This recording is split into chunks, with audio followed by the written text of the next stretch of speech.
Welcome, everyone. My name is Will. You can call me Contraband, and this is the Contraband Wagon, where we're changing the conversation on race. I'm so excited to have you here joining me for the first live stream of the Contraband Wagon. I can't tell you how grateful I am to have everyone here. Thank you so much for tuning in. And if you're watching this on YouTube, thank you so much for being there. So, I want to basically, before I get into all of my gratitude that I have to spread around, which is a lot, I want to tell you guys a little bit about what we're going to do today, how it's all going to go. You will have the opportunity to ask me anything. That's the name of this event. Ask me anything about the Contraband Wagon. Um, and I'm doing this because I just want to make sure that my intentions for why I'm starting this movement are clear from the very beginning. I'm sure anyone who has followed anything about racial justice or activism in this regard based on race has seen that people get attacked for their motives and whatnot. So I was like, you know what? Let me just put everything out on the table. Let people ask all the questions they want right from the beginning. And that way we can memorialize it, put it out there, and have that as a reference for anyone who needs it at any time. So what we're going to do is the very first thing that I'm going to do is I'm going to thank a bunch of people, and then I'm going to walk everyone through my website and just let you know what features exist on the website, talk about it a little bit, and then I'm going to tell you a little bit about how the Contraband Wagon came into being. And after that, I'm going to talk about what content that you can expect to be on the Twitch channel and also on my YouTube channel. And finally, I'm going to let you guys ask me questions, and I will answer your questions about the Contraband Wagon. And that's how it's going to go. So let's start by all the people who I need to thank. And there are several of them. So the first person I want to thank is Magooch, who has served as my moderator and my tech help. I really appreciate it. Thank you so much. And the second person I want to thank is Marauder EX. Marauder EX is another Twitch streamer. You can search for him, Marauder EX. He does Let's Plays. He'll play live video games, and he gives hilarious commentary. I highly recommend you check out his channel and follow him. He also has a YouTube channel. I highly recommend you subscribe to that if you want to watch or have an interest in video games. He really helped me a lot with some of the hardware that I'm using. This headset for one, this microphone for another, this monitor that I'm using. So I really appreciate him for helping me out with the hardware. And I want to thank Steph and Melinda. You guys really gave me a lot of good feedback and encouragement and inspiration and support, and I really appreciate that. I definitely couldn't have gotten this far without you guys, so thank you so much. I also want to thank my parents, both for their education and for their support. Really appreciate that. Couldn't have done this without them.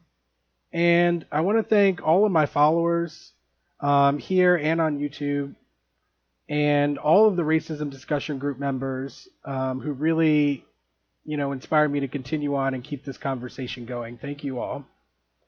And last but greatest, I want to thank Generator Creative, who is the person who designed my website. And I owe her a huge debt of gratitude, for not only designing the beautiful website, but she really helped me kind of bring my idea to life and just acted as a sounding board for me.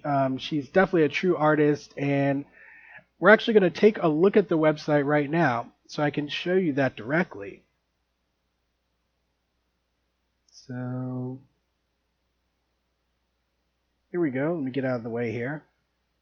And you can see this is the home page. You can navigate to this page by going to www.thecontrabandwagon.com.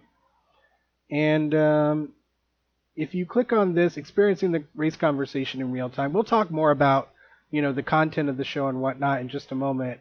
But here's really how it works. People come to this website. You can scroll down a little bit and you can see that there are links to the Twitch show that you guys are watching right now. Anytime that I'm streaming, if you click on this link, you will be able to navigate to the stream. You can also submit an application to be part of the discussion. We'll get to that in a second. And if you click on this link here, this is the racism discussion group that I'll talk about in terms of when I break down how this movement came into being. This is the page, and if you click on that, you can join this group, and you'll get information about upcoming events there as well. Okay? If you scroll down a little more, look at how beautiful this is. So what's going on? Be part of the movement. If you click on this video, this is just me explaining what is on the website. And if you continue down here, you can see we have upcoming events. And if you click on this, it's going to bring you to an events calendar. Okay, the events calendar has several events on it that are coming up. Okay, and every broadcast, if you hover your mouse over it, you'll see that a little blurb pops up. And that little blurb is going to tell you information about what we're going to talk about and our guest if they are not anonymous, because as you'll see very shortly, you can be anonymous if you would like to join the show as a guest. And then if you click on the event, you'll see sometimes there'll be an image, there'll be links to the racism discussion group and to Twitch. And if you scroll down, it'll give you the details of the event, the date, the time, where you can watch it again. And if you look down here, you can just scroll through events down here like this. You can click on the next event. It'll just scroll over to the next person who will be speaking. And you can just keep scrolling through, checking out all the different guests that we have lined up. All of these people we will be conversing on this channel at the date and time that you see above. Okay, so definitely check that out at your leisure. And if I continue scrolling down here, you can submit your application. It gives you information about what the steps are. So step 1. You are not required to be on camera, but the sessions will be recorded. If this is okay, apply right away. All right. So we will be recording these, recording this session, of course, and you need to be okay with that. Okay. It's going to be disseminated into the public. All right. So step 1, you apply. You fill out the application. Let's take a look at the application real quick. So if you click on Submit Application, it'll take you to the application page. All right. Okay, here are some more links. This is where you can also email me directly. So you're just going to write your name here. You're going to write your email, and you're going to tell me why you want to be on the show and what it is that you want to talk about. And you can see these are tiny little boxes. I'm not looking for huge, long responses. Basically, I hope to eventually get a significant amount of these and be able to kind of discern who really wants to have an interesting and fruitful conversation and who is, trolling as people do in this environment. So that's that. You can fill that out, okay? And do take a look at the bottom here. These are links to all my social media, my YouTube channel down here. This one is the Racism Discussion Meetup group, okay? This is my Twitter. You can follow me on Twitter. This is the Racism Discussion Group's Facebook page, where I have more posts of all the events that you can find on this website as well. Okay, so that's the application, very basic application, and that's the first step if you want to be on the show. And then step 2 is the pre-interview. So after I wade through those responses, I'm going to go ahead and choose people who I think we could have a possibility of having a great conversation, and I'm going to request that they choose a 30-minute time slot. It's very simple. You can literally do it from your phone. It's just a link you click, and then you choose a time that's available on a date that works for you. And I will meet you there and have a Zoom conference. It'll give you a link to attend the conference. And we will talk for 30 minutes. And if things go well, then we will decide on a date. We will write down the details. I'll answer any questions. And that's literally it. We'll schedule you in for that date and time. And then I'll see you on Twitch. And when we're on Twitch, these will be 2-hour sessions that will be shared online, just like this one. And you can remain anonymous, okay? You do not have to use your name. You can be anonymous. In fact, I believe we do have somebody who is anonymous on our events page already. Okay, you will not be on camera. You will, nobody will know who you are. We will just be having a conversation, and we can also tailor our conversation to make sure that we keep your identity confidential. We're not out here to ruin anyone. We just want to have conversations that people have been having a difficult time having in the past, and now are starting to come more into the limelight. Okay, so this amazing website by Generator Creative, I highly encourage you guys, if you like it and you need a website, think about using her services. You can contact her at generatorcreative@gmail.com. Okay, so that is that.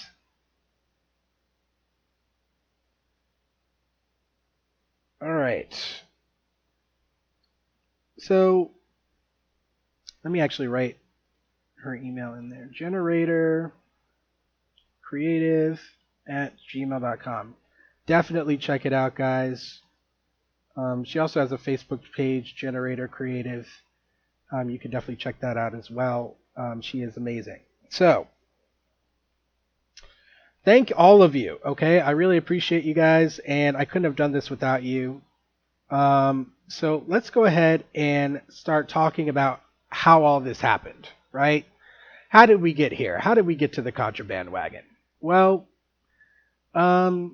basically what happened is I was developing an idea for a while, after kind of getting sucked into the black hole of YouTube videos. YouTube was still fairly new, and there was starting to be more political presence on there. And someone made a comment to me that led me down a rabbit hole, basically. And I started watching a lot of media, a lot of independent media sources, a lot of news sources, mainstream media sources, all kinds of stuff. And I started just noticing the conversation on race was extremely limited. Something that I didn't just experience by looking at media, but some things that I've experienced throughout my whole life, as I've had to censor myself, so as not to, inflame anyone's emotions when I wanted to have conversations about race. So it was nothing new, but just to see the scale of the difficulty it was for people to have, open and honest conversations about race that were both open and honest, and actually delved into the issue in an efficient and effective manner. So it was lacking. And I also noticed a bunch of other things, but we'll get to that part in a second. So basically, I went to a house party, and I was talking to someone about what I saw and what I wanted to do with it, how I wanted to change the conversation. And we became Facebook friends that night. And then a little bit later, I think maybe like 2 days later or something, I received a Facebook message from this person, and it was an application to a Soros Equality Fellowship, where they were looking for people who were trying to fight racial injustice in a novel way. And basically, this is an iteration of what I was trying to get for the fellowship. So I didn't end up getting the fellowship. I did apply. I did all this crazy work in order to try to get it to apply. It didn't work. But I'm actually glad it didn't work, because I noticed that a lot of people use Soros as an accusation. It's like, oh, you're affiliated with George Soros. So now I can be Soros free, and I don't have to worry that someone is going to attack me for that. So it all worked out in the end, I guess. Here we are together. And basically, after I didn't get the fellowship, I started a racism discussion group. And this was a group that met in person. I don't think I'm supposed to say that. So we met in person before, everything that's going on. And what happened is that we would bring people together, and we would have discussions on particular topics on race, racism and religion, racism and medicine, racism and education, racism and law enforcement, and all these different things. And that expanded into having panel discussions where I would get experts who work in these different fields to come on and talk about their perspectives that they would only see from being involved in doing the work, that all of us wouldn't be privy to because, we're not doing that work. And I started sharing those conversations, and I'm going to continue to share those on the racism discussion group. And it also allows you to directly ask our panelists questions as well. So if that's something you're interested in and you haven't been to one of our events, definitely consider joining the racism discussion group on Meetup. And we have very small groups, like between 10 and 20 people who have small group discussions. And we also have other discussions about that are a little bit bigger with the panelists, up to 100 people. Okay, so if you really want to get involved in a real discussion in a safe environment, that's a great place to do it. We do it virtually on Zoom. Okay, so the reason why I can't say that is because I'm going to post this video to YouTube, and I want to limit the amount of editing that I'm doing, and apparently you will get flagged if you talk about that thing that I can't talk about. Okay, so that's why. I don't know why. I don't know the reasoning behind that. I just, in my research, uncovered that. So I am not technologically savvy, guys. So don't ask me anything about tech because I don't really know, except for the little bit I research in order to actually do this. Okay, so yeah, so that's how this all happened. And here we are. So I want to bring out those conversations. That's one of my main goals. And what kind of content can you expect on here? So as you can see from the events calendar, and if you check that out in detail, you'll see that right now I'm going to be having conversations live with people who are in my personal and professional network. And that's about the first 8 or so conversations, I believe. And after that, what I'm going to do is I'm kind of going to have another session like this, not an Ask Me Anything, but where it's just me. And I'm going to be talking about an endeavor that I want to do where there's all these bad actors, as my first guest you'll hear talk about during our next event. Bad actors who are paid to talk about race in a certain way that perpetuates racism and perpetuates white supremacy. And something has to be done about that. Okay, so I am planning on doing something about that. I don't want to get into too much detail right now, but later on during that event, I'll explain everything that I want to do and why. And, I'm going to start intermingling the conversations that we're going to be having with other events where we actually start discussing some of these individuals, what they say, what the harm is that is done by what they say. We're also going to look at some research that people commonly use to try to, debunk systemic racism or point to the fact, or to what they claim is the fact that, race is not a factor within law enforcement and policing, that there's no systemic racism in, anywhere. So we'll look at all of that research and how people are fooled into thinking that that's what the research suggests. And then on my YouTube channel, and maybe eventually here on Twitch, I'm not really sure yet, but on my YouTube channel, you'll be able to actually watch poetry that I write and some animations that go along with that. We're actually going to watch one in just a moment so that you guys can get an idea of what you're going to see there.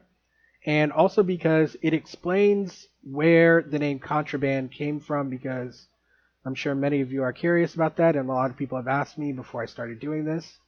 So that's the next thing we're going to do. We're going to go ahead and watch that video, and then I'm going to explain to you where Contraband came from, and then I'm just going to start opening it up for questions. And I hope you guys came prepared with them. So let's take a look at this video first, and then we'll go into the Ask Me Anything.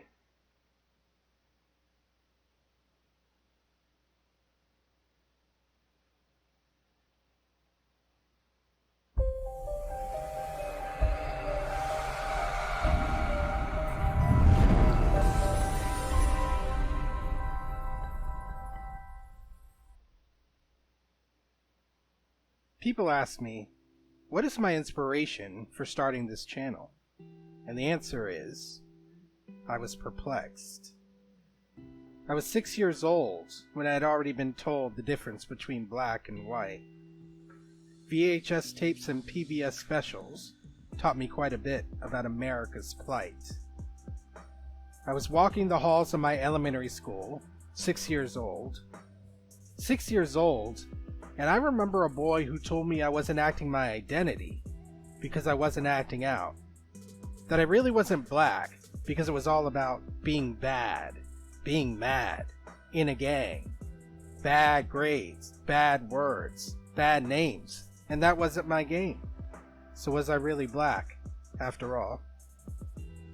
I was perplexed.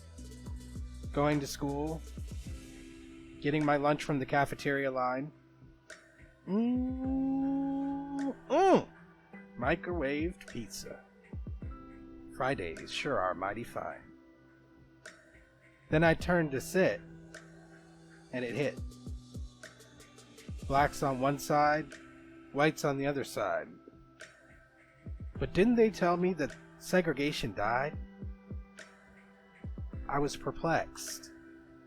When my white friend of many years came to deny every single instance of racism that I decried with, there's always a possible alternative explanation. It doesn't always have to lead back to the plantation. But often, it did. So I started staying quiet.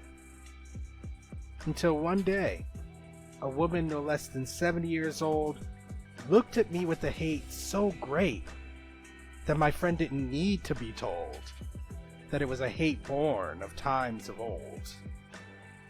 She screamed and yelled and raged and flailed, and I was happy because she finally saw the truth of what I say. But did she now know that today for me is no different than any other day? I was perplexed when I learned about the cotton gin. At first I learned it was an amazing machine that sped up the means of production. But once you learn what a cotton gin does, and use the power of deduction, a cotton gin separates the seeds, but it doesn't pick the cotton faster. And what solution do you think dawned upon the masters? Gets you thinking. What if America's cash came from the sting of the lash? I was perplexed when I learned about the Star-Spangled Banner. We sing it at games, we sing it in praise, we salute the flag, and when it's raised, we honor this great nation. So imagine my surprise when, with a little research more, I found that the anthem had not one stanza, but 4. And in number 3, a small bit of lore. No refuge could save the hireling and slave from the terror of flight or the gloom of the grave. And the Star-Spangled Banner in triumph doth wave o'er the land of the free and the home of the brave. Strange, in the land of the free and the home of the brave, that in it could exist such a thing as a slave. I was perplexed when unarmed black men were shot in the back in the light of day, and then I'd hear people say, these shootings are something new. Why did it seem like there existed so few who knew in their heart, I mean really knew, that the same thing happened to Dr. Martin Luther King, for the exact same reason, for the exact same thing? I was perplexed when people spoke about racism like it was black people's problem. Less and less the case the one who makes it is the one to solve them. But the path that we've chosen to allow everyone free is to come together as countrymen and countrywomen should be. From the top of the mountains to the edge of the sea, it's all our responsibility to destroy racism. I was perplexed when Kanye said that slavery was a choice. first I thought he was going to do something smart with his voice. That he would explain that family separation in America is nothing new.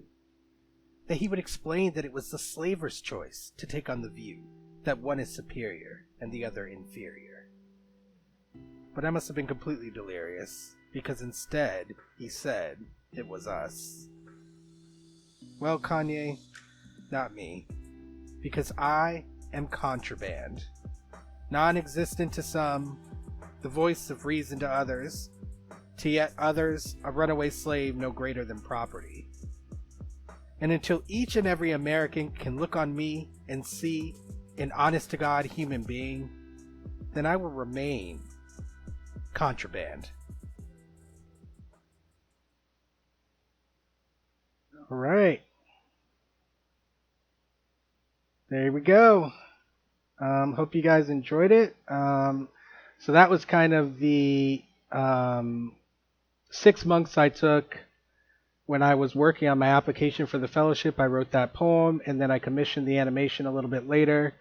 Hope you guys enjoyed it. Yeah, so the animation was done by Mamoon, and he is Mamoon Productions on Fiverr.com. So I literally did this with somebody who I have never seen face to face, and we have never spoken on the phone. We did it all via text message, going back and forth, him sending me drafts, me giving him changes and whatnot, and I'm very happy with the results. So I hope you guys enjoyed it. All right, so I'm going to go ahead and open it up. You guys can go ahead and ask me anything about the Contraband Wagon. I think I have gone on long enough. I want to give you guys a chance to ask questions and find out anything you want to know about me, about my intentions with this movement. Thank you. I appreciate it so much. Thank you guys. I appreciate your comments about the poem.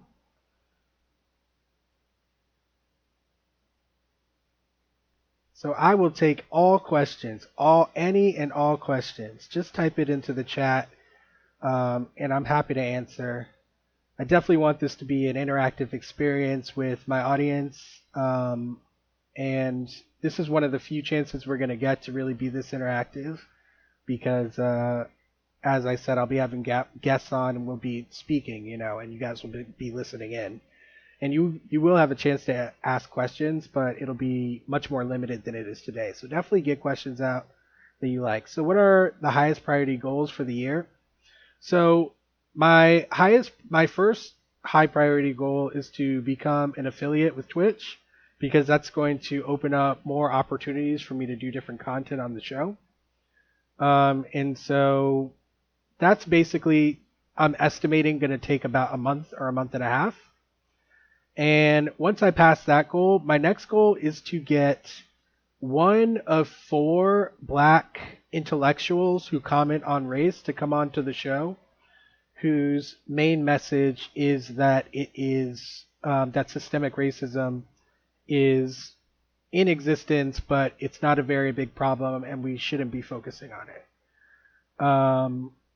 So I have some names in mind for those 4, but I'm going to kind of keep that to myself for now until you check out our broadcast that's going to be related directly to that.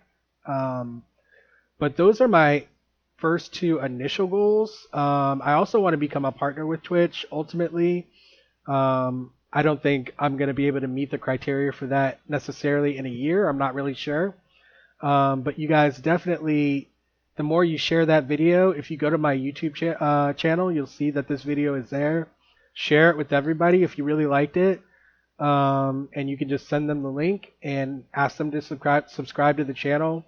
All these recorded sessions will also be archived there, so they can watch any of our conversations as well. So definitely spread the word around, and that's what's going to help me achieve those goals of becoming an affiliate and a partner with Twitch. And it's going to grow the show, which is going to allow me to have more high-profile people on and have more impactful conversations with people in positions of power and influence, which is ultimately a big goal. Exactly. Oh, wow. It's like thundering here. You on this topic. Um, I would say the greatest barrier is um, agreement on what racism is. I think it's agreement on what racism is. Um, I think that most people, the vast majority of people, have a very narrow conception of what racism is, and I think that impedes conversation about it, right? Because you have to start from simply defining, um, what it is. Otherwise, you're going to be talking about different things, and when you're talking about different things and you think you're talking about the same things, conflicts arise. So I think that that is the greatest barrier to engaging people on the topic. How can you support me and act as an ally? You're doing that right now by being here and joining me as the audience for my show. So I appreciate you so much. Do all the things that I said. Please, subscribe to the channel. Please, follow me on social media. Do all the things that you are engaged in, and just support our causes. Keep watching. I'm going to have more information about things that can be done. I have all kinds of projects in the work. I don't want to get into everything because things are still in the formation stage, but if you keep watching, you'll be getting more information about how you can get involved, um, in many different ways. And you'll see that in the future. So stick with me for now, and that's a really good way of being an ally. I think you should also I think everyone should be educating themselves about these issues, systemic racism specifically, and reading more about it. I've learned a ton since I started the racism discussion group and started talking to people who are engaged in the work of trying to reform different systems and make them more racially just. And I know a lot of people who've come to my racism discussion group also feel that way about having learned a lot. So I think we should all be trying to educate ourselves right now as much as we possibly can. If we're trying to be an ally, it means that you're trying to actively do something in order to change the current racial environment in which you live. And I think educating yourself is a really good way of doing that. Malcolm X or Martin Luther King, it's 100% Martin Luther King for me. And the reason why is because I think he, more than Malcolm X, I think he admitted some fault in, his approach that I really appreciate. As a teacher, one thing that I always make sure that I do with my students, I did it today. I've done it, many days in my teaching. I've been teaching mathematics for 15 years, so I've been doing it a lot. And I always make sure that when I make a mistake that I call attention to my mistake and that I explain why I made the mistake and that I show them that so that they won't also make the same mistake. And of all the people who have written on race and, the movement for racial equality and whatnot, I really feel like he is the one who really did that most explicitly, and it really helped me get to this point. So he's definitely kind of like an idol of mine. What do I hope my audience will take away? I hope that people are going to learn things, just like I said, I hope people will be able to expand their understanding of what racism is and don't make it so narrow in scope, because that's part of the problem. I think it's a huge part of the problem.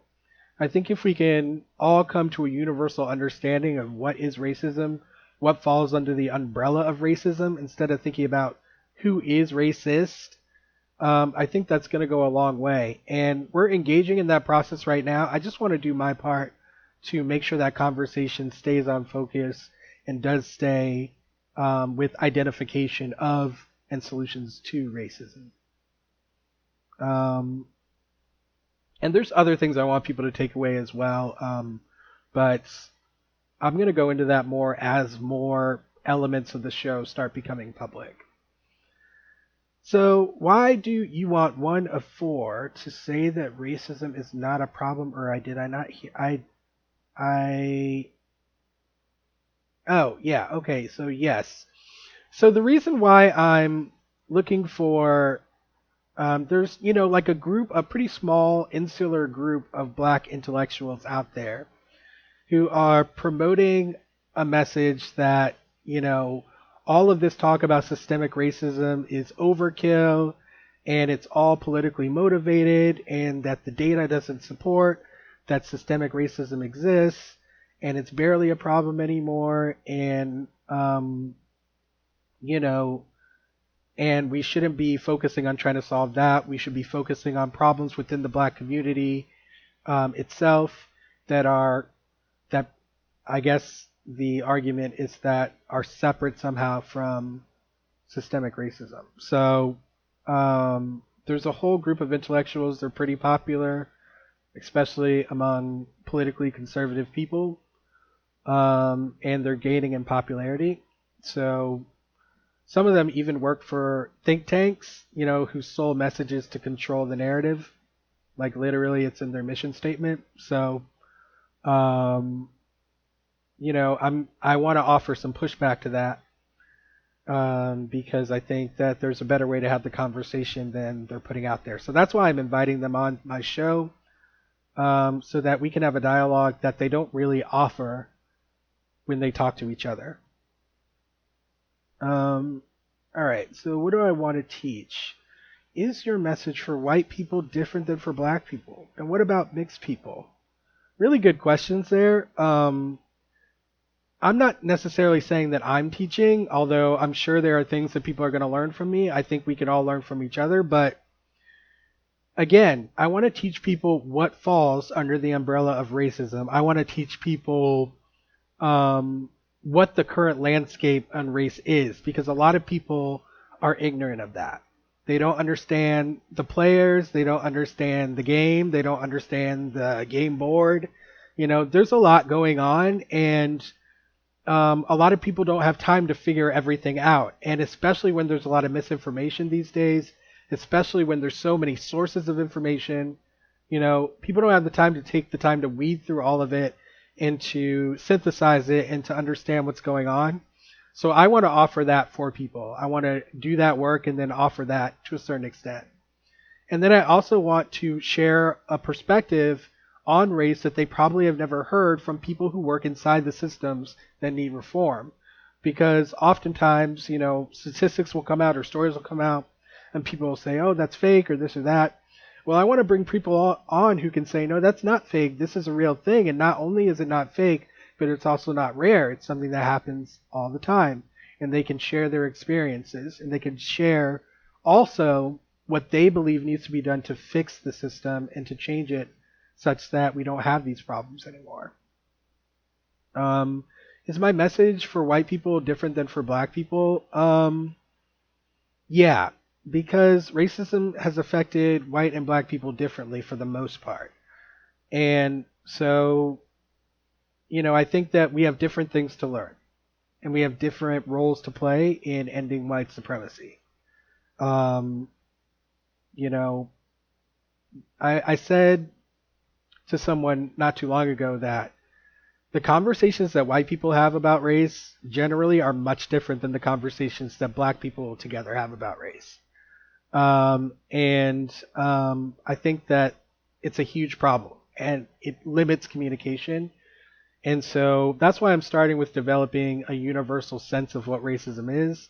Although I feel like the majority of black people have done that because we experience it. A lot of white people haven't done that because they don't experience it and they're not, accustomed to, thinking of it in the same way that we are since we have direct experience. So, and then a lot of people don't educate themselves about it. So, I think that there's a difference in learning curve there. But then the black community, we have to understand what the ultimate end goal of anti-racism action is. And I think that that's something that we really need to think more about because, we're reaching a critical point here. I'm sure everyone's feeling that.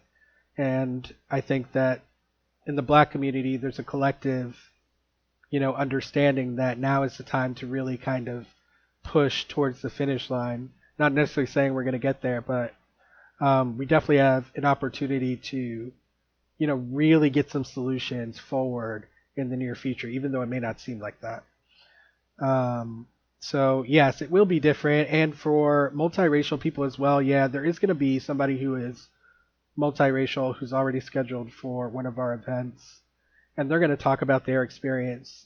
So yeah, we're going to show every different perspective, including people who are racist. I'm sure somebody who is racist will end up being on here. I'm sure that people with views who some might believe are racist are going to be on here, and where there's disagreement. I'm not going to be hiding from anyone. I'm not going to be blocking anyone from being on here. As long as they can be respectful and have a reasonable conversation, anyone is going to be welcome on here. And I'll use that 30-minute Zoom conference to determine whether that's true or not. All right. How can we help you build connections to get your message out? What types of connections would be helpful? Well, thank you for asking. That's a great question. So I think for right now, there's maybe three things that I need. Number one is I'm looking for more moderators for the channel. So if you know of any young people who are interested in moderating the channel, in terms of moderating the chat, in terms of updating stuff on our Discord, which I forgot to go over, which I'll go over in a little bit. In terms of, maybe updating events in the calendar or on the website, people who are interested in this and want to get involved in growing it, and they are someone young, because I definitely want to get more young people involved in this. The youth are the ones who are going to have to kind of bring us home, and I think a big part of that is getting them involved and getting them understanding the nature of what's going on right now. And I also need speakers for my racism discussion group speaker series events. If you go to my meetup page, you'll see all the different types of events that we've had in the past. They're all listed there. And if you look at the ones that are speaker series, you'll see some of the people that I've had on and had discussions with in the areas of law enforcement, healthcare, education, the arts, and I believe the next one, which is not posted yet, is going to be religion. And I'm having different panelists speak on these different issues. So if you know of someone who's working in the realm of racial justice, who you think would be a good speaker on a particular topic that hasn't been covered yet, or even one that has been covered, because we're definitely going to have some revamps, because none of these conversations are long enough or deep enough, because we just don't have the time. But they're still extremely valuable, so we will continue having them, and we will do repeats of topics. So sending me anyone and having them email me or fill out an application on the website is a really great way to help. And what other types of connections are helpful? So the next one other thing that I'm going to be doing is I'm going to be reaching out to colleges and universities, because I definitely want to engage in some live events at some point. The goal was to actually have live events as well. Obviously, because of the situation here, we're not able to do that. But I'd like to still communicate with some professors in the local Raleigh-Durham area, but also across the nation, who are doing racial justice work, and seeing if they can get their classes involved in this in some way, just to have a conversation. Thoughts on James Baldwin? James Baldwin is like my spirit animal. He's gay, I'm gay. Like, we're both gay black men, and we both think very similarly. His writing speaks to me. It's just, it speaks directly to my soul. He is literally my soul. My soul person, So I think that the way that we differ is that I'm quite a bit more analytical, I guess, because I've had so much mathematics training. But yeah, his words, his writing, his speech, it's pure unadulterated truth. And I don't think that Many people can do that. So it's amazing. He's amazing. I love him. Um, there are lots of people who have claimed that systemic racism does not exist. I understand you don't accept that, but what about the people who say that racism does exist, but there's no way to get rid of it because of inherent bias and history? Do you think it's possible to completely obliterate racism? Yes. Yes, I do. And I'll tell you why I think it's completely possible to obliterate racism. Um, because what does that mean? What does inherent bias mean?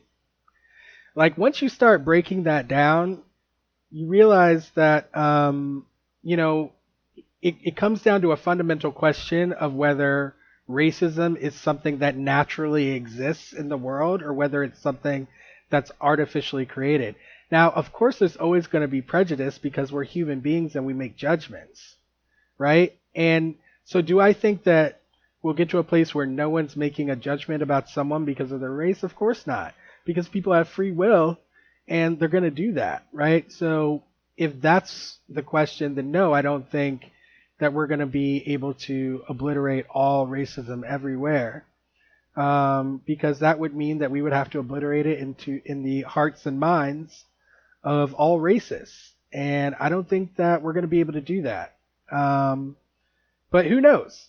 I don't know. But the reason I say yes is because I think that we can do it to basically, a negligible percent. Yes, I do believe that because, it is because it's gone on for so many generations. That is one of the biggest reasons it has persisted. That and the fact that racism it adapts very well. And there are people who profit and benefit off of racism. So they have an interest in promoting it. And so, there's all these issues, right? And so all of them have to be dealt with. I do think that for the first time ever, we have an opportunity to attack the racism problem from every angle simultaneously. And I don't think that that's ever happened, particularly in the area of media, because controlling the narrative has been a very powerful weapon of white supremacy since, slave masters wouldn't let slaves learn how to read, right? Or write. So from that moment on, controlling the story, controlling what information is available to people, making sure that the information that is available is presented in a certain type of way. It has been a tactic that has been used for generations. And I think that, a lot of people are completely unaware of that. So I think that that needs to be something that is brought more to the forefront because the psychological damage that that has done on all races is, I think, beyond the scope of most people's imagination. And we need to make that not be the reality. We need to get people to a point where they can understand the damage that racism has actually done and how it did it, because it's completely artificially created. The idea of race is artificially created. It was created by men. And I believe that anything that men create, men can destroy. So that's kind of my belief. So this is the Racism Discussion Group Discord. Here it is.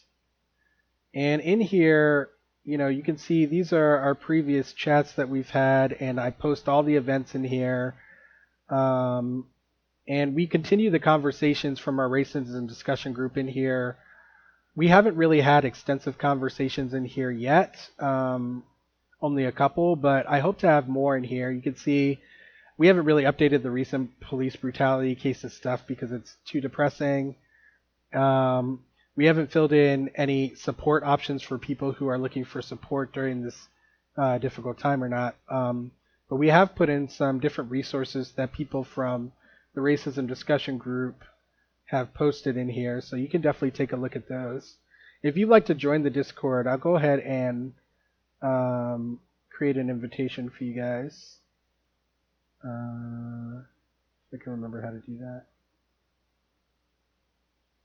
So you guys can just use this invitation if you'd like to join that, and that's what we're using it for right now. Maybe we'll end up using it for something else in the future. I'm not really sure. So let's see. How do you feel about Joe Biden saying that if he had an opportunity to nominate someone to the Supreme Court, it would be a black woman? Or similar announcement. I'm not talking about the political leading. Do those type of announcements where race is in the forefront help or hurt the dialogue? I mean, I think I would object somewhat to the framing of the question of the help or hurt the dialogue part, because the dialogue is being controlled. Like, I think it's important to realize that. Like, people, like many black media members have come out with their stories about how their voices have been controlled when speaking on race. So I think that that's extremely important to recognize, and the fact that most media is white owned, almost all of it. So I think it's very important to remember that when thinking about, announcements like that. Because the media spreads them for a political purpose, and they're made for a political purpose, right? I mean, who knows who he's going to nominate, who he would nominate. And like, why does it even matter? Because he's not going to get a chance to do so. Like, these announcements are made to give people, I think in general, false hope that progress is being made, right? The same kind of false hope that people had when Obama became president, thinking that things were going to change because a biracial man was the president. And I think that hope came from a misunderstanding of the nature of the problem, again, which is exactly why we need to have more open and honest conversations about what is the nature of this problem. What are the consequences of the problem? How do those consequences, how are they reflected in society? What, there's consequences of consequences. There's a cascade, so it goes very deep, and we could talk about it for a long time. But yeah, in terms of those announcements, I don't know that it helps or hurts the dialogue. The dialogue is poisoned. So the dialogue is already hurt. I don't know that it does anything. It probably makes some people feel good. For someone like me who is kind of more single-mindedly looking for solutions and identification and changing the nature of the dialogue, it's pretty meaningless to me. If you follow me on Twitter, you'll see that basically what I do is I seek out people who I find can have reasonable conversations about race publicly. I'll make comments, I started sending out more tweets and, try to get conversation going. And you can see that some people on there, yeah, they might be like, oh yeah, look, like this is what Biden's doing. But most people, I think, are not fooled into thinking that that means anything. At least people who are like actively engaged in educating themselves about politics and what's going on. I'm sure there's a huge swath of people, way more, for whom that does mean something, either good or bad.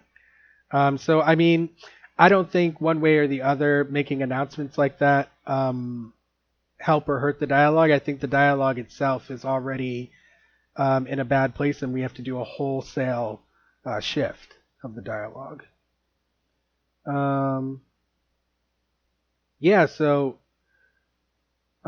Christians in black and white evangelical churches talking to each other, I think that's a really interesting idea. I have no idea how that would go, but I'm really trying to organize a speaker series event right now where I'm hoping to get something like that to happen.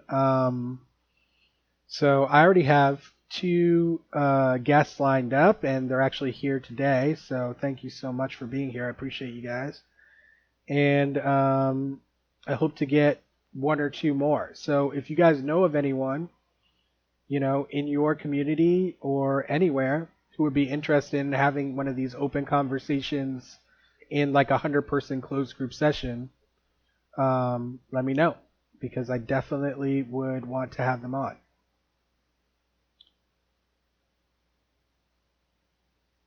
Expand that conversation to Jewish, Muslim, Baha'i, Buddhist, of course, absolutely.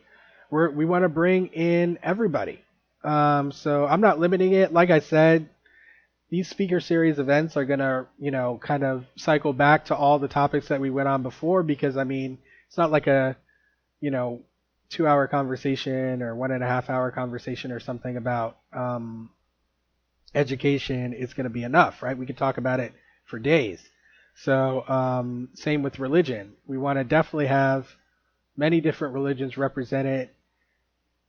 And you'll notice that the group of speakers who will be on this show will be quite diverse. Okay, we're gonna have men, we're gonna have women, we're gonna have transgender people, we're gonna have gay people, we're gonna have multiracial people, we're gonna have people who were not born in the United States, we're gonna have people from other countries.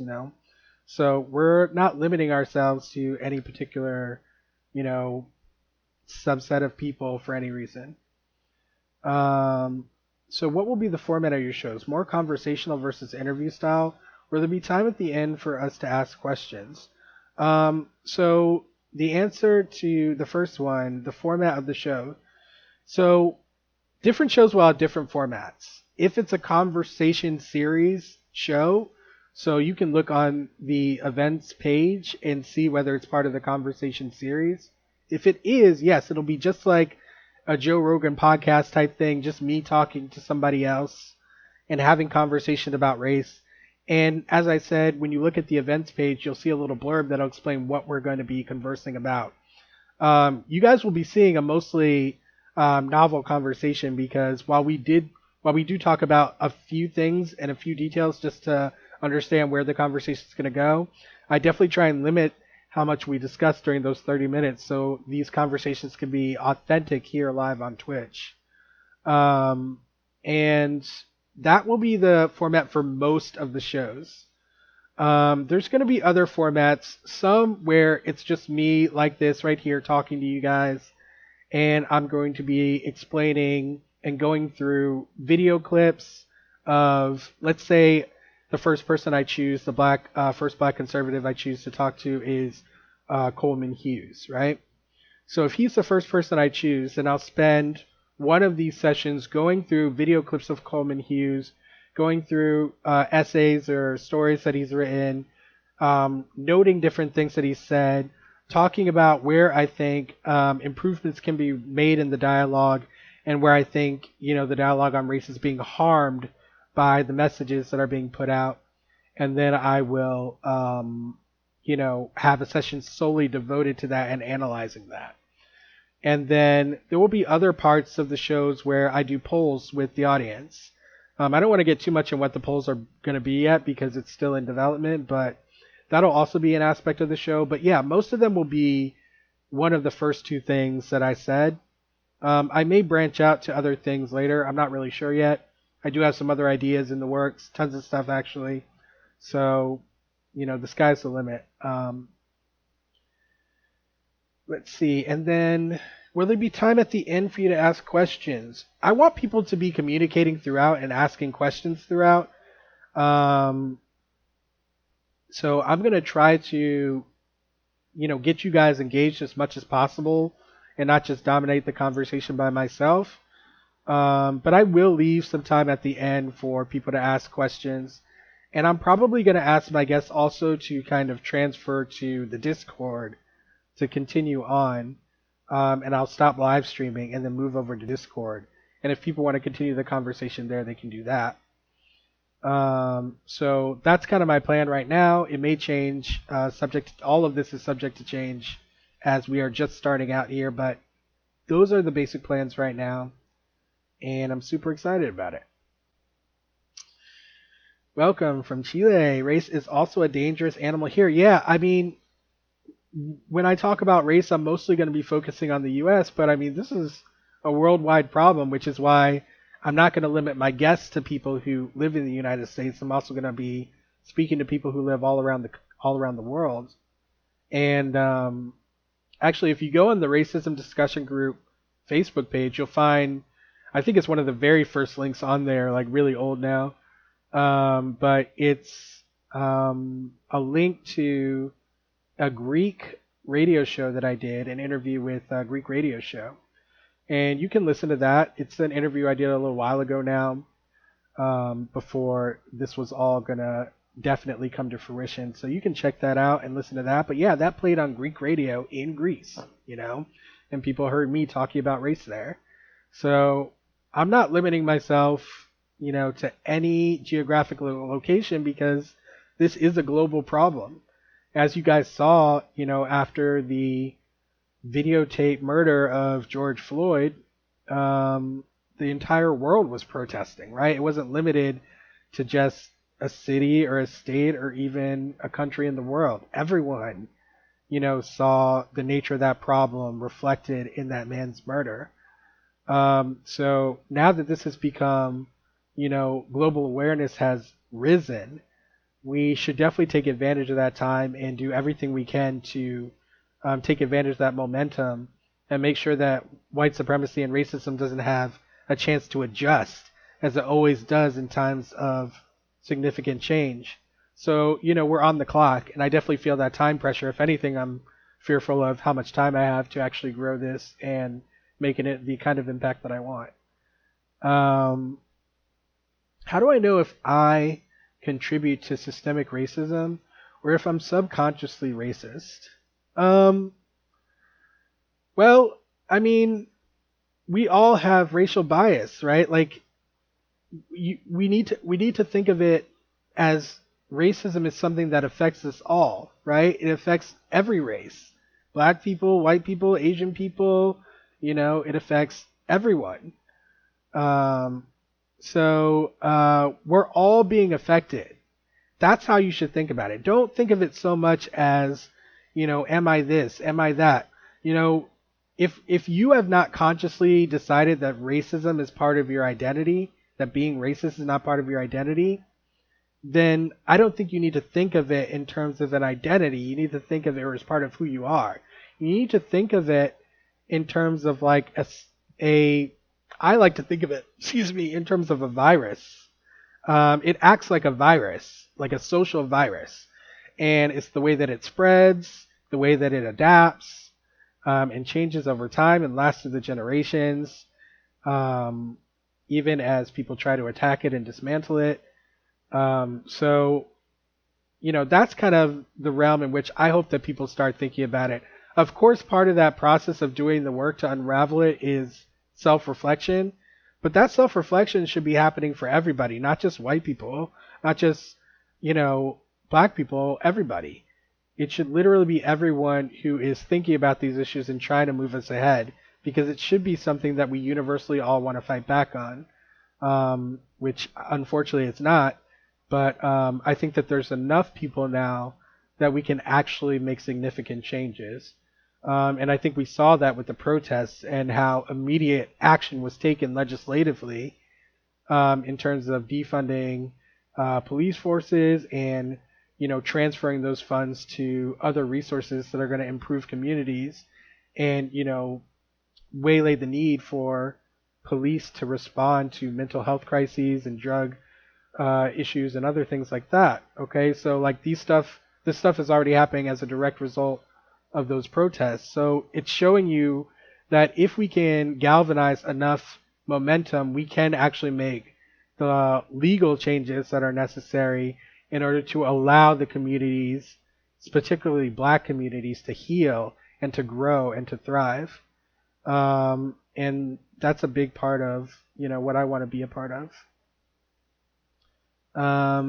But how do you know if you contribute to it? I think we're all in a system of white supremacy and systemic racism. All of us are in it, so our job is to change the system, and each one of us has a responsibility to do that. That's why in my poem I said, the path that we've chosen to allow everyone free is to, recognize each other as countrymen and countrywomen as we are all supposed to be, right? And from the top of the mountain to the edge of the sea, it's all our responsibility to destroy racism.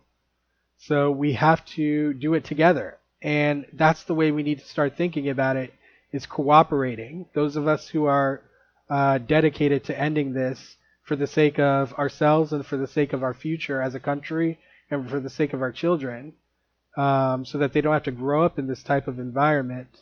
I think that that's where our focus needs to be, instead of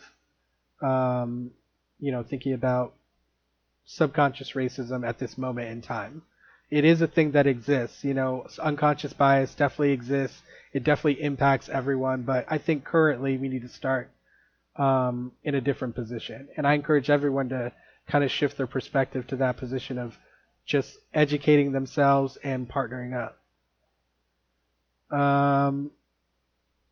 What's the most unintentionally harmful thing you've noticed white people doing over the past few months as they've tried to become better allies and process these systemic issues, many of whom are adults confronting them for the first time in their lives? Um, um, I don't think I've really seen anything harmful that I would qualify as harmful at all. I think a lot of people are, for the first time, really seeing the nature of the problem. So I think it has shocked a lot of people the same way that Emmett Till's death and his open casket, um, his murder and open casket shocked people. I think the same thing is happening just on a larger scale because we're connected more and there's more visibility and it's more difficult to turn away. And so I think that, that's really the impetus for everything that's happening right now in terms of the movement going on. Um, I haven't seen anyone do anything unintentionally harmful. I will tell you a story though that recently happened to me that I found interesting, and this wasn't a white person. This was, I don't know, not a white person, but I don't know what race they identified as. But so I was looking for a cord to hook up my second monitor. This happened yesterday, maybe, and there was nobody in the technology department, and I had a cord with me that I wanted to match it, but I couldn't, tell from the packaging whether it was a match or not. And I just wanted to ask somebody who was familiar with the tech to find out. And, I was waiting around, nobody came, and so I just asked a random worker who was passing by if she could get someone who knew the answer to that. So she just like ripped open the package and she was like, yeah, I'm just going to rip this open. She ripped it open and she looked at it and we compared the cords. We saw it was the same.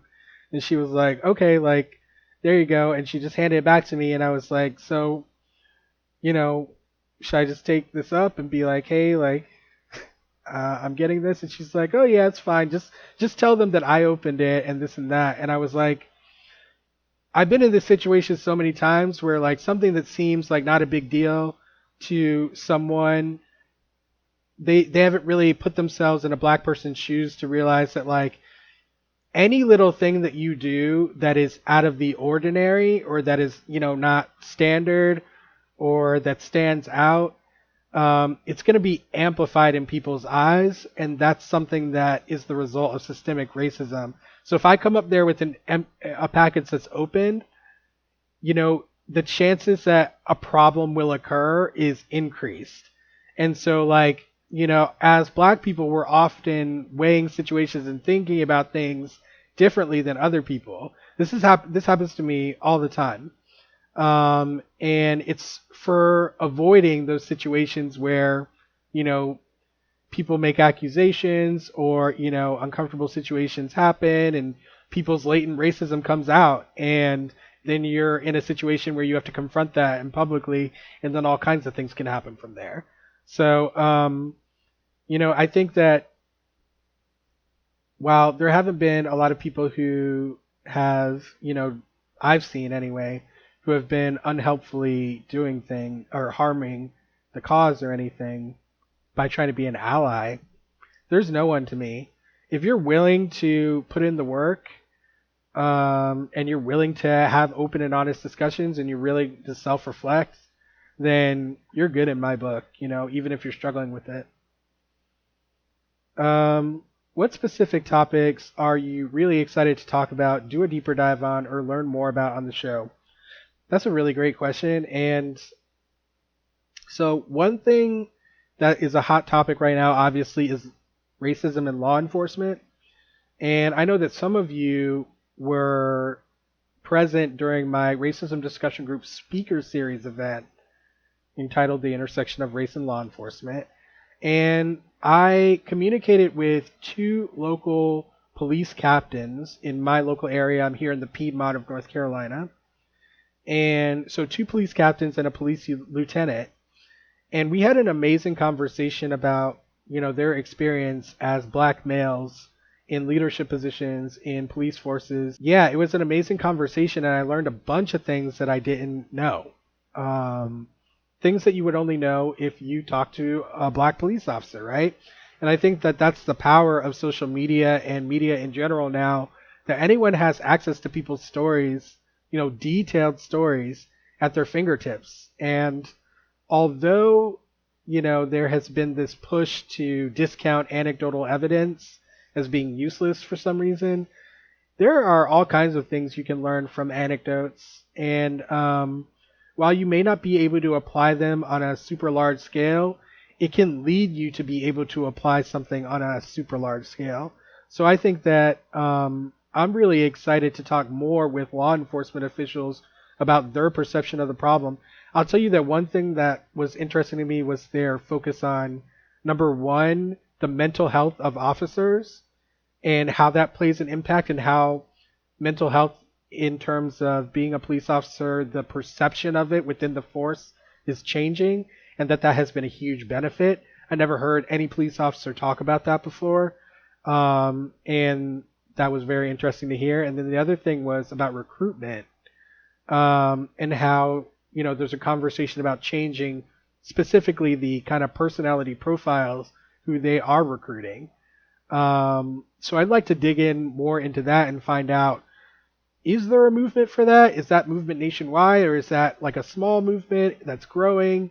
Because I think that that is a really good idea, and they need people of different personality types to be on the force. People who are interested in, improving the communities and keeping them safe, instead of, finding opportunities to beat people up or be violent and being power hungry. So those are two things that I found really interesting from that I want to dive into. As I said before, I'm a mathematics teacher, so obviously race and education to me is very important. And so I have a ton of things that I want to talk about and delve into in that regard.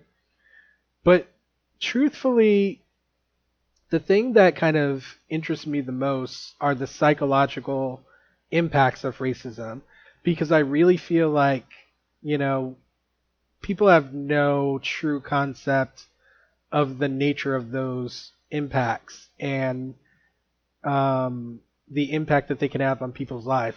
It's pretty much left out of the conversation, and I really feel like it needs to come into play, because if you can't think correctly, or if your thinking has been tainted, then your actions will be tainted. And that's just like how human beings work. And we pretend like that isn't the case, and that, the psychological elements don't play a significant role. And I believe that they absolutely play a huge role. And I think that right now, most of the messaging that's going on talking about the role that they do play is coming from the conservative spectrum of the political spectrum. And I think I want to change that a little bit, because I don't think that conversation that's being had on that topic is very fruitful right now or accurate. So those are some of the things that I want to really dive in on. Something I want to learn more about is the seat of power. I want to start learning more about individuals who have the power to make significant impacts on people of color's life. Because I got a law degree, I went to law school and graduated, I was able to learn about how the legal system works. And a lot of people don't recognize that there are individuals within the legal system who are literally capable of making life and death decisions. And it's not just judges. At every level, there is a different type of decision that can be made that can change your life forever once you get into that system. And as we know, mostly black people are entering into that system. So that's definitely something that I want to explore for myself and understand who is making those decisions. Who are these people, and what kind of power do they wield, and how have they wielded their power? And that's not just in the law, but also, in the medical field, in tech, engineering, all over, in, construction, all over the place. This is a universal issue. So I'd like to investigate that more. A conversation with Attorney General Daniel Cameron. It is clear as the day the laws protecting police must change. Understanding his thoughts on that. Yeah, I mean, there's an argument to be made about the laws needing to be changed, but and I agree with that sentiment, and I believe that there are ways of doing it, but it's important to remember that racism has never been simply a function of law, right? And that's not how, that's not the only reason it has been spread and continues to spread and has lasted through the generations. And so I think that, in a situation like this, if we just focus on the law, then we'll be missing it.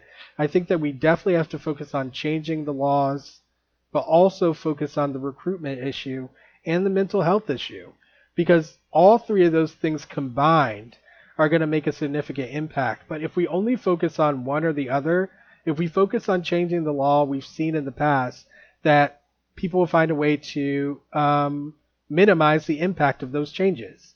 You see it all the time. And so I think that just doing that alone is probably not going to have a significant enough impact. And it'll take a really long time. And it may fail. So I think that that's a problem. And I also think that, again, the mental aspects of racism, how it affects people who are racist, how it affects people who hold racist beliefs but are unaware of it, how it affects people in minority communities who experience racism and they're completely unaware that they've experienced it and they attribute it to other things, how it affects people by seeing racism where there was none, right? They think something happened to them that was based on race, but it was actually attributed to something else. It's happened to me, So I think that all of those things really come into play in the situation. And we can't just focus on this problem as like one silver bullet is going to solve any single aspect of it. All of these different areas need to be attacked holistically in order for us to start making true change.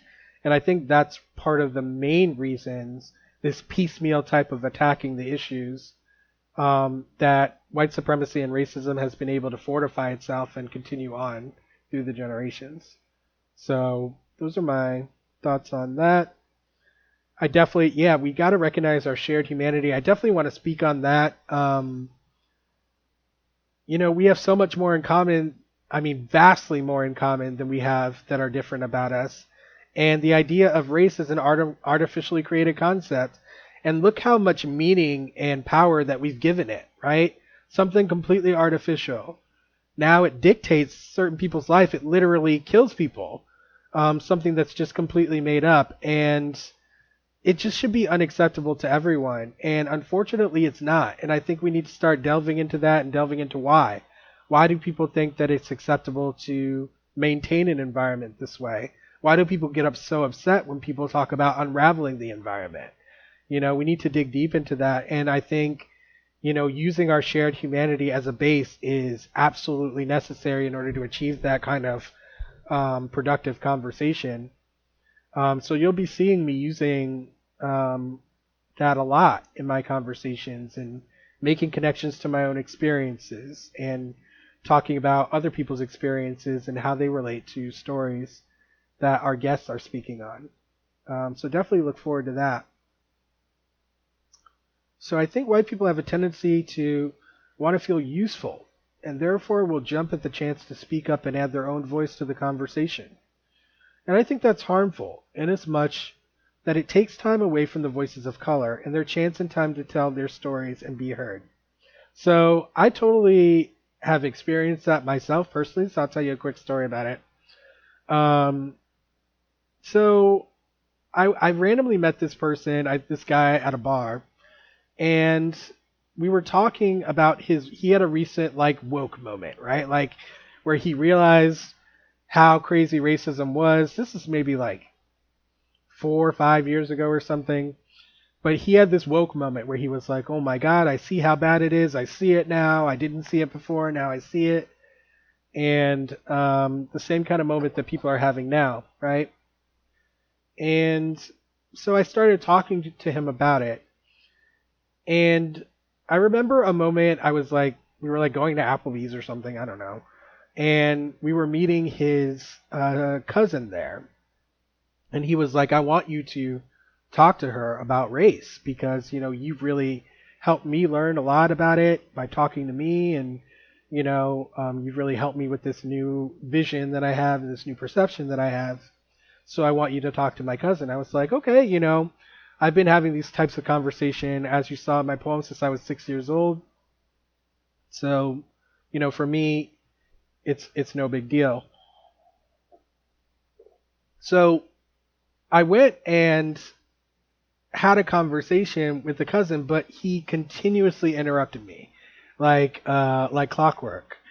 Um, and actually, when I talked to him after the fact, and I mentioned that he did that, he just like brushed it off, like it wasn't an issue.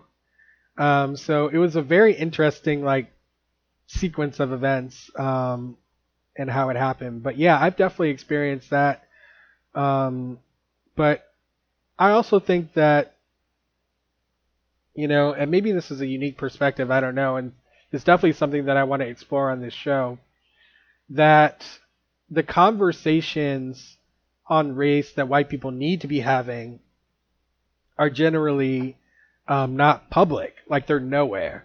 And I think that those conversations are about people who want to be anti-racist, who have racist people in their families or in their friend circle or within their communities.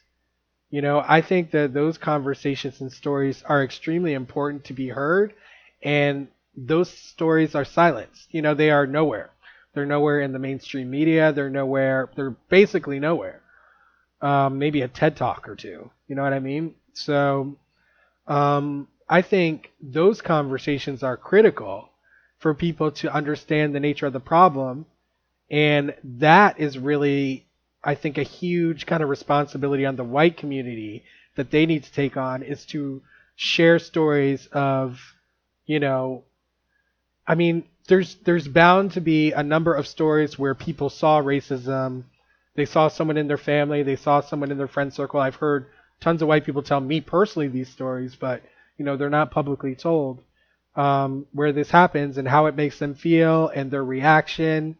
And I think that that is something that really needs to be brought to the forefront, instead of stories about them seeing racism or stuff like that, like black people experiencing racism. They need to talk about their own experience with racism. And I think if they would center their own experience more and stop trying to worry about what's happening in the black community, because we're well aware of what's happening. It gets extremely tiresome when people try to tell our community what's happening within our community, because we know. Especially those of us who are taking an active role in changing our communities and bringing our communities into, the next generation. So that's kind of how I feel about that. I'm not really too worried about it. Like I said, I don't think that it's really, I haven't seen it happen too much when I'm conversing, and I have these conversations all the time. But I'm sure it is an issue depending upon, your locale as well. Because I know some places are, the nature of the geography has created an environment where people are thinking a certain way about race. And then, people don't normally venture too far outside of their environment or talk to people too often outside their environment, although that's changing somewhat now. I make it a point to go out of my way to communicate with people, across the spectrum of all races, of all ethnicities, of all nationalities, of all sexualities, of all genders. I don't limit myself in any manner, and I don't plan to do that in the future. But yeah, that's what I think about what white people should focus on in terms of jumping into the conversation. I think the best thing they can do to add value is to speak on their experience with race and racism and like their reactions. Because what you'll find is that a lot of people, they just ignore it, right? They ignore it. And that's the point. They pretend like it's not there, and you train yourself to ignore it. And you train yourself over time to ignore it. So it's not just that, people are taught it by their parents or their families or whatnot. People also train themselves to ignore it, and you develop a habit of ignoring it. And it's extremely difficult, as we all know, to break habits, especially habits that have generations, a generational timeline. So I think that we really need to start talking about that more in the conversation. Sadly, I'm a pessimist when it comes to this election. How do you think the move to eradicate racism will fare if we continue under a quasi-fascist regime? I think that it will be devastating to an anti-racist movement because there are too many people with racist sentiment in the country, and they're empowered. They're already empowered, and they're going to continue to be empowered if this, quasi-fascist regime continues. It's only going to continue, and it'll solidify, the power of white supremacy in the government, in all three branches of the government, because, as we've seen, Trump has largely taken control over all branches of the government and the DOJ. So I think that it would be a critical blow to any anti-racist movement. But, it's not as if Biden wins that it's going to be a good thing either, right? Like, it just means that it'll give us a little bit more wiggle room to consolidate our power to fight against, legislative actions that harm specifically black and brown communities, or to, push for changes that are going to actually revitalize our communities, whether that means economic bills, whether that means environmental bills, because, the amount of regulation that Trump has rolled back, the amount of science he's deleted, the changes he's made, I mean, I think that most people are completely unaware to how much has been lost already. And I think if we continue on, it's just going to continue down that steep incline, and it's going to be really difficult to, while we may end up getting a lot more people, on the side of anti-racism, it's really going to polarize things to an extent where it'll push the anti-racist movement into a losing position, because there's no way of overpowering white supremacy right at this very moment. I think there is a way of giving us an opportunity to garner, a coalition that will be able to do something about white supremacy in the future. But that's all I think we can hope for at this moment. So you can call that pessimistic if you want. I think that's fairly optimistic. But yeah, if Trump wins, I mean, isn't that the country just saying that they're cool with racism at large? So I mean, that will be a signal that we just have to lay low for a little while and consolidate our power for the battles ahead. Still vocalize our, issues, still push for our reforms, but, this regime has shown that they're not interested in making any reforms. I don't know if you guys saw I watched part of Trump's speech today where he talked about the black community and what he's planning to do, his $500 billion plan for the black community, and it's just atrocious, and it's meaningless, and all of the acts that he cites that he has made to improve the black community are illusory, and so that's where we stand. That's not going to change if he wins the election. Then he'll have no use for black people the same way that if Biden wins the election, he'll think that he has no use for black people too. I believe that. I absolutely believe that both of them are thinking the same way, thinking of black people as a political tool. And once they get what they want, then, they'll go down the priority list until they disappear. And that's what happens all the time. What I'm excited about politically is the founding of a new third major party, which I think is really something that is absolutely necessary in this point in time, and it's the direction we need to move. The People's Party, if you go on YouTube and type in the People's Party, and you can look at their conference that they recently had, it's all on YouTube, all the speeches, amazing speeches and amazing speakers, and they talked about the purpose of the party and why it's pivotal that right now we develop it. And while it's a short timeline to develop a third major party, I do believe that there is enough momentum to make that happen, and the landscape has changed enough that we can actually make that happen and actually win by the next election. So because of that, potential reality, I think that that's where we should be focusing our energy on, instead of worrying about who's going to win this election, because there's nothing we can do about it at this point except for vote. So how about getting someone in to talk about the First Step Act, a Republican, and enlighten them in its limitations? I want to avoid doing that, like bringing people on to enlighten them. Like, Republicans know the limitations of it. They're not ignorant of it. They're not ignorant of what they're putting out there. They know that these bills are illusory, that a lot of them are not targeted to really help the black community, and that's why Trump had to put out that $500 billion plan, because he had to pretend like he's trying to do something, even though he's had 4 years, and the only things he can talk about are opportunity zones, HBCUs that have been funded this whole time, just not for as long as he did. And I think the third one is the unemployment rate that was steadily dropping before he got into office. So, those are the things that he focuses on to say that he's helped the black community, and he has not listened to the black community whatsoever. And I think that that's true of most of his Republican colleagues. So I'm not sure what bringing someone in and talking about the act is really going to accomplish. I'm sure that these conversations are going to come up, right? I'm going to have guests on the show. Some of them are going to be anti-racist. Some of them are going to be racist. Some of them are going to say that they're non-racist. So we're going to have a wide spectrum. All kinds of different issues are going to arise. And there will be opportunities for us to,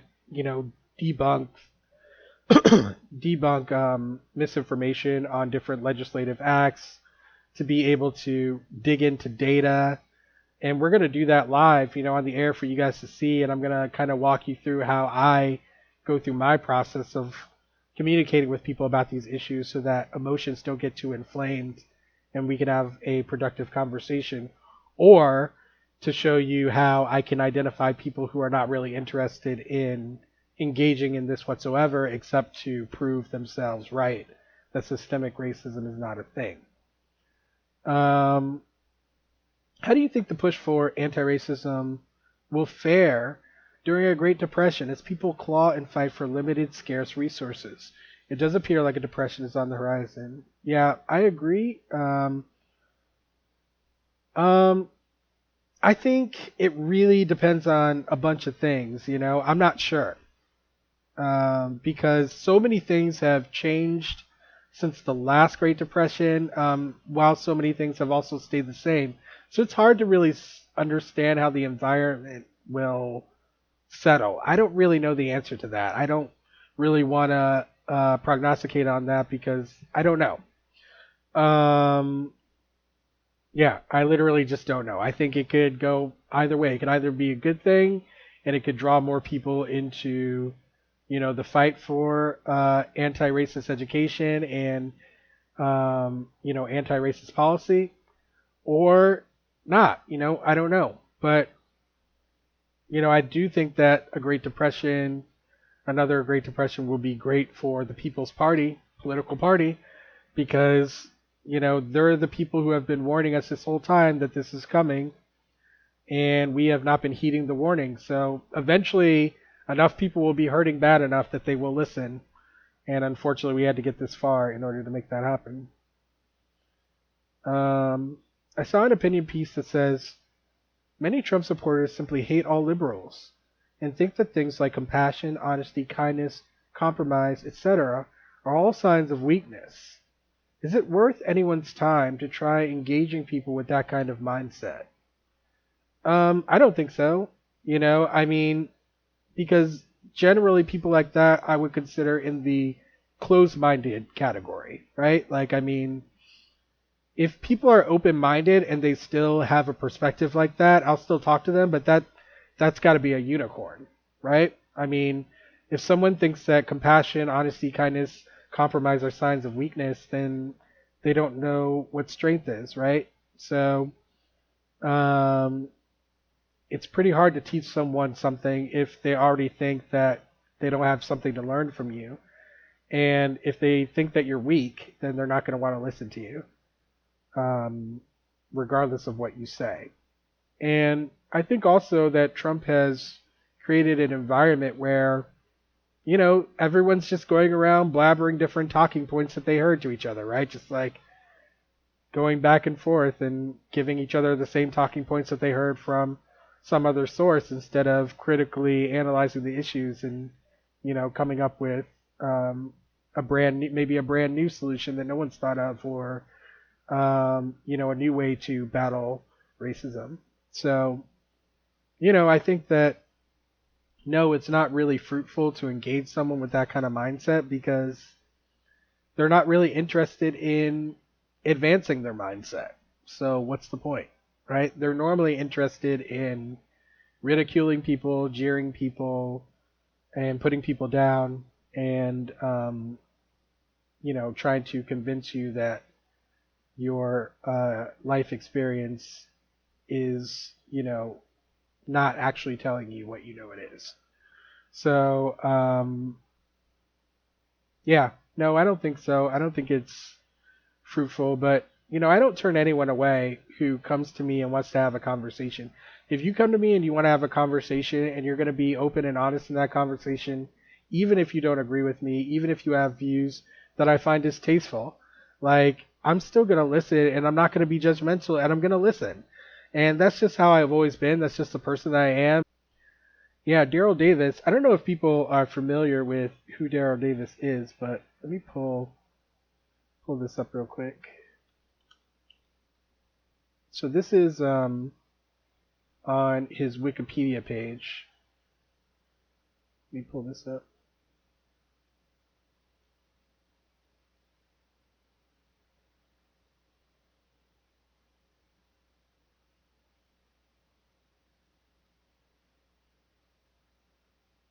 So on his Wikipedia page, it says he's an American R&B and blues musician, activist, author, actor, and band leader.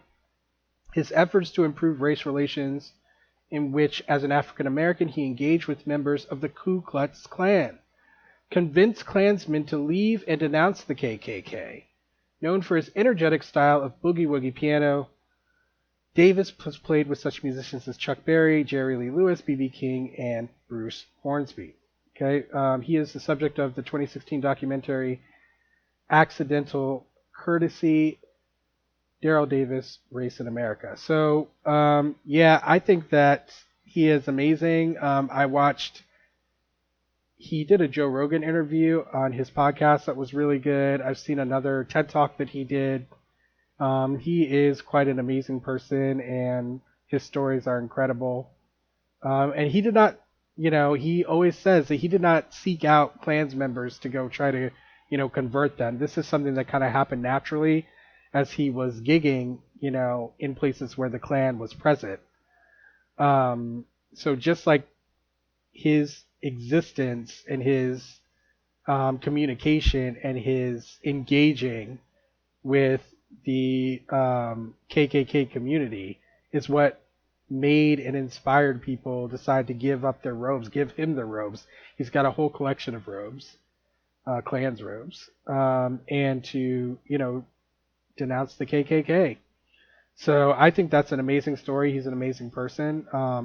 Of course, I don't think it's reasonable to expect black people to go around talking to KKK members and trying to get them to give their robes to us or something. But I think that, it is a really interesting story, and it can give you a lot of insight into racial dynamics. I think that he is really good on speaking of conversing with people in that mindset and like kind of the cycles that occur and how easy things can kind of go off the rails. If you listen to the Joe Rogan interview that he did, he really goes into detail about a specific conversation he had with a high-ranking Klans member and how things could have gone really wrong really quickly because of a very minor misunderstanding on both of their parts. And so communication is key. I don't think people all the time understand how important and valuable communication is to humanity and to learning, both as a collective and as individuals. Communication is key to that, and even the slightest misunderstanding can completely change the meaning, just like this single word can change the meaning of a sentence. And these kinds of misunderstandings occur all the time. And they're exacerbated by things like racism, by things like sexism, by things like homophobia, by things like transphobia, All of these things are not exasperated, but energized, right? And they're enhanced. And their power is enhanced. And so we need to make sure that we highlight that, and I think he does a good job of doing that in his talk. So definitely check that out. Another example of the power of love and empathy, and I definitely want to talk about empathy. You'll see that empathy is a more commonly discussed topic nowadays, about not just having an understanding logically of other people's situation, but really putting yourself in their shoes, understanding holistically other people's experiences and using that knowledge in how you make your decisions for your own individual life as well. That's kind of how I think about empathy. And I think one good way of thinking about racism is that it severed the empathetic link between now members of the same country, right? So that's why it's been difficult for our country to come together, specifically in terms of white and black people, because for so many generations, white people were told, don't play with that black person, you're better than them, or, they're dirty, or they have diseases, or, you're supposed to act this way with them. And over time, it just, if you're trained that way, you're going to end up, it only takes one time, to be honest, for someone to say something like that to you and to have it be reinforced. And that's all it takes. So, because the entire environment is already set up to reinforce those ideas. So once you hear and you encounter that idea, if it's from someone you trust and believe, then that's really all it takes for you to go down a path of being racist. Do I have a Patreon account for folks who want to support my efforts? No, I do not. I may set up a Patreon in the future. I will have ways that people can donate money to the cause in the future, but I'm still trying to think about how I want to deal with the financial aspect of this movement, because everybody who makes money by giving commentary on race gets attacked, and they get attacked for collecting money off of it. And I did say earlier that some people are using racism and perpetuating it and inflaming it in order to make money. And I will absolutely, with 100% certainty, get accused of doing that. And I already have, literally just on Twitter talking about race. people have accused me of doing it. Several people. So, I mean, that will happen in the future. So, in preparation for that, I'm still considering how I want to set up the financial nature of this endeavor. So, yeah, for right now, this is what it is. It's free for everyone. Just help me build the audience, guys. Send people the poem. Share the link from YouTube and let them take a listen and talk to people about it. Yeah, Contraband, the name Contraband, I never actually went over that. So the reason why I chose the name Contraband is because, as I said at the end, right, some people still view black people as no greater than property. And if you don't believe me, just try to find people who think it online. They are out there. Not just bots, but real, live people. And there are a lot of them. So there are still people who hold on to those beliefs and believe that they're superior. And, that's if you think back, to when the laws were different and black people were considered property, right, and not people, and they were slaves. If you were a runaway slave, then you were considered contraband, right, because you were considered property that has been dispossessed. The owner has been dispossessed of, so you're contraband, running for your life, walking, running contraband. And that's kind of, the status that you're going to be in if you're in a situation where you're in a racialized environment and you're part of the oppressed class. You don't really get a choice. I've had a lot of people tell me that, you should just stop talking about racism. If you stop talking about it, it'll go away. If you stop always bringing it up, maybe you won't have to deal with it so much. Maybe you're just convincing yourself that everything is racist and blah, blah, blah. All these kinds of things. I'm told this stuff continuously on social media. And, I mean, I understand why people have those perspectives. It comes from a place of ignorance. And I think that, it's just a difficult situation that's going to take people like Mama Moa is saying, like being compassionate, showing the power of love and empathy. There's all kinds of things that you can do using the power of love and empathy. And we don't really teach people about it. We don't teach people how to use that power within themselves that is inherent in all human beings. What the benefits are to engaging with, your empathetic self and your loving self, and, showing gratitude to people around you and showing compassion to people around you, even people who are, intending to cause you harm or who are intending to derail you rather. So, yeah, I think that there's a lot of opportunity here, and I hope that all of you are going to get involved and share it around and, be a part of the change that we want to see in this world, because that's what we need to do right now. We all need to get involved. We all need to cooperate. We all need to educate ourselves and each other. And we need to raise our collective consciousness in the context of race. That's what this show is meant to do by changing the conversation on race. And I'm so glad to have all of you guys here with me to do it together with me. Thank you so much for your support. Please do go on my website, show people my website, share it, share the poem, and I hope to see you guys at future events in the conversation series. Please check out the events that are coming up. You can export them to your virtual calendar so you don't forget. I'll be posting all of them in the racism discussion group on Meetup as well, and in the Discord channel. Don't forget the link is in this chat if you want to go back and click on it. Thank you guys so much. You're very welcome for creating the space. Thank you for your prayers. I'm going to need them, guys. Thank you so much. And this will be available on YouTube, the recording of this. So if you'd like to share this with anyone who's interested in my perspective or what I'm intending to do with this channel and what my goals are, please feel free to have them subscribe to my YouTube channel, and all the conversations we have will be there as well, regardless of whether we're going to have someone on video or they'll be anonymous. So you can check those out there as well. Thank you guys so much. I look forward to these discussions as well. Thank you, B. Curzius. Thank you, Mark Ruby 47.